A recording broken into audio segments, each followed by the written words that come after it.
연임에 성공한 더불어민주당 이재명 대표의 회담 제안에 국민의힘 한동훈 대표가 환영한다고 화답했습니다. 여야 대표 회담이 급물살을 타는 모습인데요. 관련 내용 포함한 정치권 이슈들 윤주진 정치 컨설턴트, 강성필 더불어민주당 국민소통위원회 부위원장과 함께합니다. 어서 오십시오. 안녕하십니까? 네, 안녕하세요. 네, 더불어민주당 당대표 선거 역시 이변은 없었습니다. 이재명 대표가 85.4%라는 역대 최고 득표율로 연임에 성공했는데요. 2년 전에 기록했던 77.77%를 훌쩍 뛰어넘었습니다. 또 민주당 계열 정당에서 대표가 연임한 것은 김대중 전 대통령이 총재 시절 이후 처음입니다. 먼저 이번 이재명 대표의 득표율에 담긴 의미부터 좀 짚어봐야 될 것 같은데 강성필 부위원장님 어떻게 보셨습니까? 그러니까 이제 야당의 지지자들 그리고 민주당의 당원들이 이재명 대표밖에 정권 교체를 할 수 있는 사람이 없다. 그리고 지금까지 이재명 대표의 강력한 리더십 아래서 정부와 여당을 잘 견제해 왔다. 그렇기 때문에 이번에 제대로 힘을 실어주고 일전에 이제 우리가 보면 민주당이 과거에 좀 분열되는 양상이 있을 때마다 여당과 어떤 대통령실에 대해서 견제를 제대로 하지 못한 모습을 보여왔습니다. 하지만 이재명 대표라는 걸출한 지도자가 있음으로 인해서 그동안 총선 이후에도 뭐 당 구성이라든지 원내 구성이라든지 여러 가지 청문회라든지 과거 같았으면 당 내에서부터 찬반이 많았을 겁니다. 갈등이 커졌을 거예요. 하지만 이러한 것들을 당 대표로서 이재명 대표가 원활하게 이끄는 일사불란한 모습을 보여줌으로 인해서 지금까지 잘하고 있었고 또 총선에서 압승을 거두지 않았겠습니까? 그래서 이러한 것들을 당원과 지지자들이 인정을 한 그런 결과라고 볼 수 있겠습니다. 네. 일사불란한 모습과 총선 압승을 이유로 좀 짚어주셨는데 지난 전당대회 때 박용진 당시 의원이 기록했던 득표율에 비해서 이번에 김두관 후보가 얻은 득표율을 보면 상당히 낮습니다. 그렇기 때문에 이 수치에도 의미를 두는 분석들이 많은데 윤주진 대표께서는 어떻게 해석하십니까? 그만큼 민주당 내부에서 이재명 대표를 견제하고 균형을 가져올 수 있는 뭐 대안 세력이 해야 될까요? 그런 것들이 많이 약해졌다고 보는 것이고 지난번 이제 전당대회 같은 경우는 이재명 대표가 대선에서 막 패배한 이후에 어떻게 보면 대선 패배 책임론이 어느 정도 남아있는 상태에서 치른 것이라면 이번에는 아까 말씀하신 것처럼 총선 승리를 이끈 그 공로가 톡톡히 인정이 된 것이죠. 네. 그리고 이제 24년만 이제 김대중 전 대통령 이후로 첫 연임인데 그때와 지금 완전히 상황이 다른 것이 그때는 이른바 개파 정치라는 것이 살아 있었고 또 민주당 내부에서의 어떤 일종의 보스 정치라는 게 있었어요. 근데 큰 정치인들이 만나서 서로 대화를 풀고 서로 세력 간의 연합을 하는 그러한 모습이 있었다면 지금의 민주당 혹은 지금의 모든 정치권의 공통된 모습이 바로 이 팬덤 정치가 작동을 하고 있다는 것이죠. 그래서 이재명 대표의 이 이른바 개딸 세력 으로 중심이 되는 극렬 지지층이 계속되는 수박 논쟁을 통해서 정적을 제거해 나가는 이러한 내부의 구조가 작동을 하다 보니까 이재명 일극 체제가 더욱더 강건해진 것이 아닌가 분석이 됩니다. 네. 이재명 대표의 득표율은 워낙 높았기 때문에 사실상 연임에 성공할 것이라는 전망은 나온 상황이었고 관심을 모았던 부분은 최고위원 득표 결과였습니다. 계속해서 레이스 도중에 이 순위가 왔다 갔다 했기 때문에 최종 결과는 어떻게 될 것이냐 관심을 끌었었는데 일단 수석 최고위원회는 김민석 의원이 선출이 됐습니다. 그리고 나머지 4명 모두 친명계가 선출이 됐는데 역시 주목되는 부분 명파리 비판 발언을 한 정봉주 전 의원 초반에는 선두를 달렸습니다만 6위까지 떨어져서 탈락을 했습니다. 반면에 법사위에서 살인자 발언을 한 전현희 최고위원 또 대정부 질문 기간에 정신 나간 국민의힘 의원들 이런 발언을 한 김병주 최고위원은 최종 당선이 됐습니다. 그러니까 나눠서 일단 좀 짚어봐야 될 것 같은데 정봉주 전 의원 선두를 달리다가 이른바 명파리 발언 이후에 6위로 떨어지면서 최고위원이 되지 못했고 먼저 이 상황부터 어떻게 보십니까? 일단 정봉주 후보 전 의원은 전투력이 있는 분입니다. 그리고 민주당의 어떻게 보면 아픈 손가락이죠. 이분이 과거에 MB 정부에서 BBK 사건으로 해가지고 혼자 치열하게 싸우시다가 억고를 또 치르지 않았겠습니까? 그리고 이번에 22대 총선에서도 어쨌든 간에 공천을 거머쥐었는데 어쨌든 본인의 말실수로 인해서 본인이 당을 위해서 자진 사퇴를 했기 때문에 이번에 최고위원 선거에서 이 아픈 손가락에 대한 어떤 당원들의 보상이 있었습니다. 그래서 원외 인사의 돌풍이 일어난 거죠. 그런데 중간에 박원석 정의당 전 네. 의원이죠. 이분께서 이제 여러 가지 어떤 사적인 대화에 대해서 공개를 한 거 아니겠습니까? 그런데 여기에서 어떤 명팔이라든지 그런 자극적인 내부의 분열을 일으킬 수 있는 그런 단어가 나와서 당원들에게 그러니까 당의 단합을 분열시키는 거 아니냐라는 의심을 받게 됐습니다. 그런데 저는 개인적으로 이분이 이재명 대표 같은 사람이 대통령이 되면 안 된다. 네. 내가 최고위원 들어가기만 해봐라. 최고위원은 만장일치제다.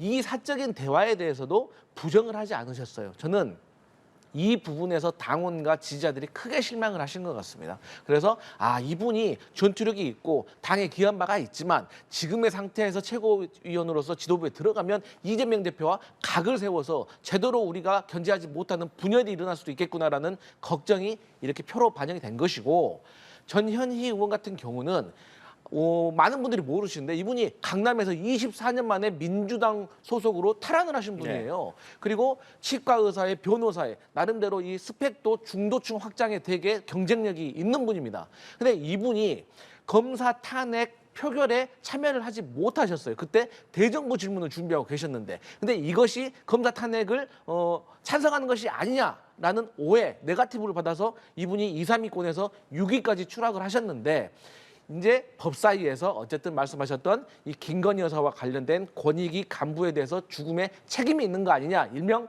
살인자 발언에 어떤 야당의 지지자들이 듣고 싶어하는 말을 해줌으로 인해서 이게 지지율이 급속도로 올라갔다.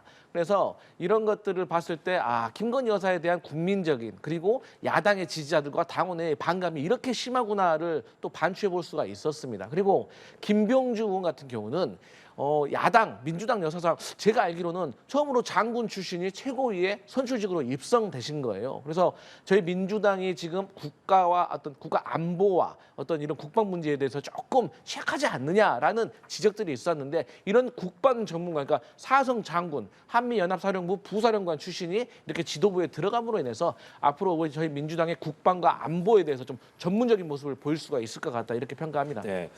일단 정봉주 전 의원이 선두를 달리다가 그 차순위로 떨어졌을 때도, 그러니까 2위로 떨어졌을 때만 하더라도 당내에서도 그래도 최고위에는 들어가지 않겠느냐 이런 관측이 있었습니다만, 일단 6위로 탈락을 했고 오늘 최고위원 당선된 분들의 인터뷰를 보면 당원들의 지혜로운 선택이었다 이런 평가가 나오기도 했습니다. 어떻게 보셨는지 궁금하고, 또 전현희 의원의 이른바 살인자 발언, 일각에서는 이 발언이 나왔을 당시에 전현희 의원이 당선권 밖에 있었기 때문에 이것이 최고위원 경선을 좀 의도된 발언 아니냐 이런 분석도 일각에서 나왔습니다. 일단은 어쨌든 최고위에 선출이 됐는데 그 부분에 대해서는 어떻게 해석을 하십니까? 먼저 당원들의 지혜로운 선택이다. 그런데 사실 이번에 정봉주 후보가 나온 이 득표를 보면은 그나마 권리당원 투표에서 가장 높은 성적이 있었고요. 오히려 여론조사에서 매우 낮은 투표를 보였습니다. 그 말은즉슨 당원보다도 오히려 민주당을 지지하는 지지층 내부에서의 정봉주 후보에 대한 비토가 좀 셌다 이렇게 보이는 것이고, 사실 이제 많은 국민들이 전당대회에서 치러지는 이 여론조사라는 것이 어떻게 이루어지냐면은 여론조사가요 그냥 선착순입니다. 사실은 딱 정해진 할당만큼 다 참여는 바로 종료가 되는 것이거든요. 근데 지금 이런 상황에서 민주당이 실시하는 여론조사는 아주 빠르게 표본이 찹니다. 그 말은즉슨 민주당을 지지하는 당원 혹은 지지층이 여론조사에 매우 적극적으로 화답을 하는 것이고, 또 여기에 적극적으로 화답하는 사람들은 거의 당원이나 다름없는 충성 지지층이라는 것이죠. 그렇기 때문에 정봉주 후보를 비토하는 그 심리가 오히려 일반 당원보다도 더 세게 작용했을 수 있다라는 점입니다. 두 번째로 전현희 의원의 살인자 발언은 물론 그분의 어떤 의도로 했는지는 알 수가 없겠습니다만, 그 당시의 상황을 보면은 다소 좀 최고위원 선거를 의식한 나머지 뭔가 한마디의 센 워딩이 필요하지 않았나, 또 그것이 민주당의 핵심 지지층에게 호소력이 있었다는 점도 있지만, 또 전현희 의원 자체가요 서울 강남에서 당선이 됐었고 이번에 이제 중구 송도에서 됐습니다. 즉 아주 전통적인 서울 정치인이에요. 그런 전현희 의원의 그런 서울 정치인의 이미지가 수많은 이제 서울, 경기, 수도권 당원들과 또 여론조사에서 꽤 유리한 영향을 미치지 않았나 이렇게 보입니다. 네. 국민의힘 추경호 원내대표는 어제 민주당 전당대회에 대해서 친명 마케팅 경영장이었다 이렇게 평가를 하면서 다양성이 실종된 일극 체제에서 당내 민주주의는 질식될 수밖에 없다 이렇게 지적을 했습니다. 특히 어제 전당대회 현장에서 문재인 전 대통령의 축사가 나왔는데 배타적인 행태를 배제하자 이런 내용이었습니다. 그런데 일각에서 야유가 나오기도 했기 때문에 이것이 사실 전직 대통령의 축소한데 민주당 전당대회에서 야유가 나온 상황, 이 상황을 좀 뭐랄까요, 좀 관심 있게 지켜본 분들도 많은 것 같습니다. 어떤 의미라고 해석하고 계십니까? 제가 당원이 뭐 150만이 넘는 당원이 있지 않겠습니까? 그리고 저희 당원들 같은 경우도 크게 세 부류로 저는 네. 나눠진다고 봐요.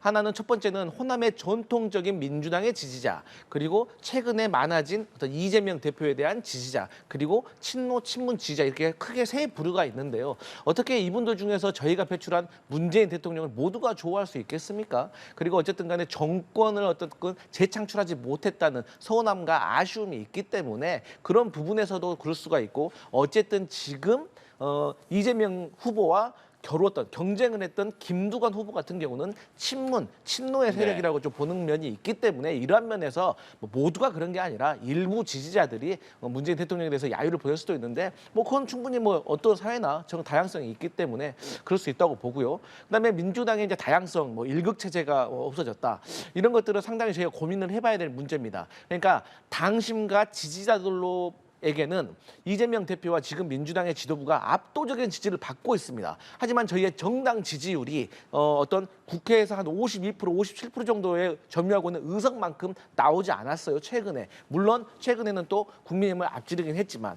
그래서 이러한 것들을 다시 민심과 당심의 거리감을 좁히기 위해서는 과연 우리가 무엇을 해야 되냐, 그 측면이 이재명 대표가 말하는 기본사회, 중도층으로 확장을 하고 또 민심과 당심의 간극을 줄이려는 노력들이 지속적으로 필요하다, 이렇게 보고 있습니다. 네. 다양성이 실종된 일극 체제 비판 계속해서 나오고 있습니다. 윤준희 대표께서는 어떻게 보십니까? 지금 사실상 민주당 내부에서는 뭐 김동연 경기지사 정도를 제외한 나머지는 뭔가 뚜렷한 대권 경쟁 주자가 보이지 않는 것이 사실이에요. 그런데 여기에 더해서 최고위원까지 친명 일색으로 채워졌고, 또 이재명 대표에 대해서 조금이라도 반기를 들거나 비판을 하는 정치인들은 설 자리가 없는, 그야말로 상당히 폐쇄적인 정당이 돼버렸어요. 네. 오죽하면은 전직 대통령이 나와서 단호히 그러한 편협함을 배격하자라고 하는, 어떻게 보면 이재명 대표 들으라고 하는 소리거든요. 그런 얘기가 나오도 그 자신들이 배출했던, 자신들이 그토록 자랑스러워했던 문재인 대통령의 야유를 퍼붓는 이 광경 자체가 지금 민주당이 내포하고 있는 상당한 위기를 보여주고 있는 것이고요. 근데 그럼에도 불구하고 저는 앞으로 이 이재명 일극 체제가 더 강화되면 강화됐지 약화되지 않을 것이다. 왜냐하면 이것은 결국 이재명 대표의 개인 사법 리스크 문제도 있고요. 또 다음 대선을 준비하는 이재명 대표 입장에서는 다른 경쟁 주자들에게 숨통을 틔워주기에는 그럴 만한 여유가 좀 없을 것이다, 이렇게 예상이 네. 됩니다.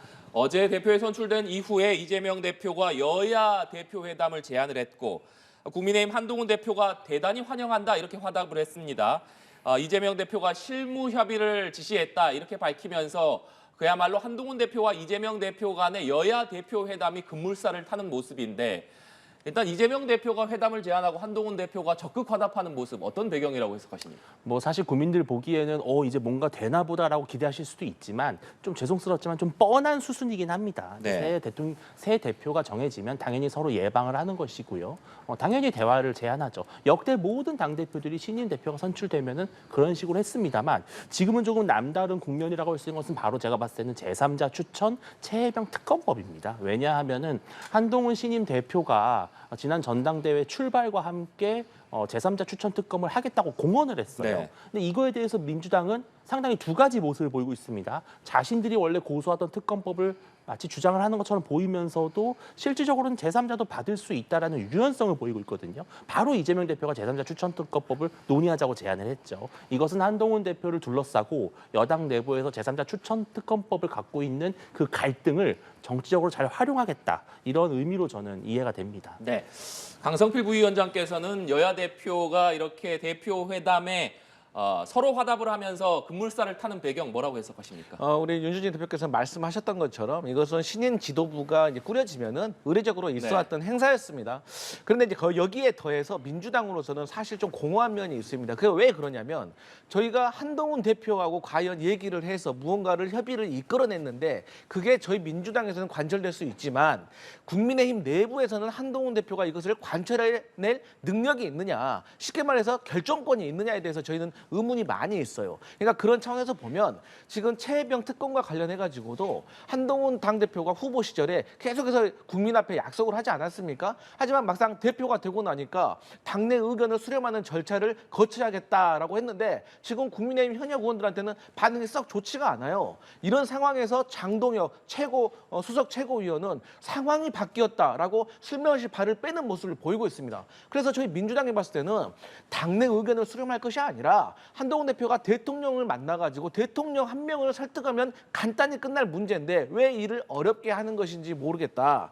그리고 한동훈 대표가 최근에 격차 해소 특위를 신설하겠다라고 했습니다. 그러니까 문화, 교육, 지역, 금융과 관련해서 어떤 격차를 해소하겠다고 하는 거죠. 좋은 얘기입니다. 근데 제가 자세히 보니까 이게 이재명 대표가 말하는 기본 사회하고 비슷한 면이 아주 많아요. 그렇기 때문에 저는 여야 대표가 만나서 그러면 이 격차 해소가 됐든 기본 사회가 됐든 이것이 해결되려면 국회에서 법안과 예산이 뒷받침이 되어야지 국민의 삶이 실질적으로 바뀌기 때문에 이견이 없는 부분이라도 빨리 만나서 좀 합의하는 모습을 보이고 최혜병 특검과 관련된 민감한 정쟁과 관련된 것은 한동훈 대표가 빨리 윤석열 대통령을 설득해야지 이것을 국민들이 원하는 의심을 풀 수가 있다 이렇게 보여집니다. 네, 앞서 해병대원 특검법과 관련해서 민주당 박찬대 원내대표가 한동훈 대표가 얘기한 제3자 추천 특검안도 수용할 수 있다 이렇게 입장을 밝혔는데 오늘 장동혁 국민의힘 최고위원이 민주당이 제3자 특검안을 수용할 진정성이 있다면 민주당이 세 번째로 준비한 위헌적인 특검안 철회부터 하라 이렇게 요구를 했습니다. 이렇게 요구를 하면서 공수처를 향해서는 신속하게 수사를 마무리해달라 이렇게 촉구를 했는데 공수처가 슬쩍 기밀만 흘리면서 결론은 내지 않고 정치 노름만 하는 것이라면 공수처는 즉각 문을 닫아야 된다 이렇게 비판을 했습니다. 한동훈 대표는 그동안 공수처 수사 결론 여부와는 무관하게 해병특검법을 발의하겠다 이런 입장을 밝혔기 때문에 오늘 이 장동혁 최고위원의 발언을 들어보면 기류가 약간 바뀐 것 아닌가 이런 느낌도 들거든요. 어떻게 해석하십니까? 저는 이렇게 여당이 이 문제에 대해서 대응을 하면은 점점점 수세에 몰릴 수밖에 없다고 생각을 합니다. 왜냐하면은 두 가지는 명확해요. 제3자 추천특검법을 처리하겠다. 추진하겠다. 네. 두 번째, 공수처 수사와는 무관하게 하겠다. 이 두 가지가 한동훈 대표가 후보 시절에 명확하게 밝혔던 사안이기 때문에 민주당은 이 점을 계속해서 파고들 수밖에 없어요. 근데 지금 제보 공작을 넣자 아니면 민주당의 특검법을 철회하라. 저는 이러한 제안을 했을 때 민주당이 당황할 것이다. 저는 그렇게 보지 않거든요. 오히려 오케이, 제보 공작도 넣자. 우리 특검법 처리할 테니까 빨리 발의해라. 이런 식으로 민주당이 계속 역공을 할 수가 있어요. 저는 이런 식으로 대응할 것이 아니라 한동훈 대표가 이제는 결단을 해야 됩니다. 무엇이냐면은 대통령 혹은 대통령실 참모진과 테이블에 앉아서 정말 끝장 토론, 2박 3일이고 밤샘 토론을 해서 정말 특검이 필요하냐 아니냐. 만약에 특검법을 처리하지 않는 것이 맞다고 본다면 지금이라도 국민 앞에 특검법에 대해서는 이제 우리는 반대로 입장을 정했다고 고백하는 것이 더 빠른 방법이 아닌가 생각을 합니다. 네. 그러니까 제3자 특검안을 수용할 진정성이 있다면 특검안 철회부터 하라. 장동혁 최고위원이 민주당을 향해서 이렇게 요구를 했습니다. 어떻게 보십니까? 그러니까 장동혁 그 최고위원이 했던 말 중에 조금 어폐가 있는 것이 우리가 원래 보통 협상을 하려고 하잖아요. 그러면 각자 자기 안을 가지고 만나는 거예요. 그러면 한동훈 대표와 지금 국민의힘의 안은 무엇입니까? 저희는 그게 궁금해요. 한편에서는 공수처 수사를 보고 나서 특검을 하자는 어떤 친윤의 어떤 주장이 있는 것이고 한동훈 대표가 그렇게 말을 했던 3자 추천 특검안을 얘기하고 있는데 저희 민주당이 100번 양보해가지고 이것도 받을 용의가 있다고 하잖아요. 그리고 오직 답답했으면 개혁신당의 천하람 의원이 한동훈 당대표가 원하는 그 특검안을 발의해주겠다라고 하잖아요. 그러면 여기에 이 정도 됐으면 답변을 내놔야 될 거지. 언제까지 당내 의견을 수렴하는 절차를 가질 것인가. 그리고 공수처 하시는데 최근에도 대통령의 어떤 통신 영장을 받았잖아요. 법원으로부터. 그런데 대통령이 통화하셨던 분들하고 지금 누군지는 알 수가 있지만 그분들의 진술을 이끌어내기에는 지금 공수처가 매우 부족해 보인다. 그래서 결국에는 공수처가 지금까지 수사를 잘 해왔지만 어쨌든 대통령실과 관련된 수사에 있어서는 아주 지금 미흡해 보인다. 그래서 결국 이건 특검으로만 가야 되는 거거든요. 그래서 저는 한동훈 대표가 국민 앞에 약속했던 그것을 증명해 보일 차례다. 그렇게 보여집니다. 네, 오늘 두 분 말씀 여기까지 듣겠습니다. 지금까지 윤주진 정직 컨설턴트, 강성필 더불어민주당 국민소통위 부위원장과 얘기 나눠봤습니다. 오늘 말씀 고맙습니다.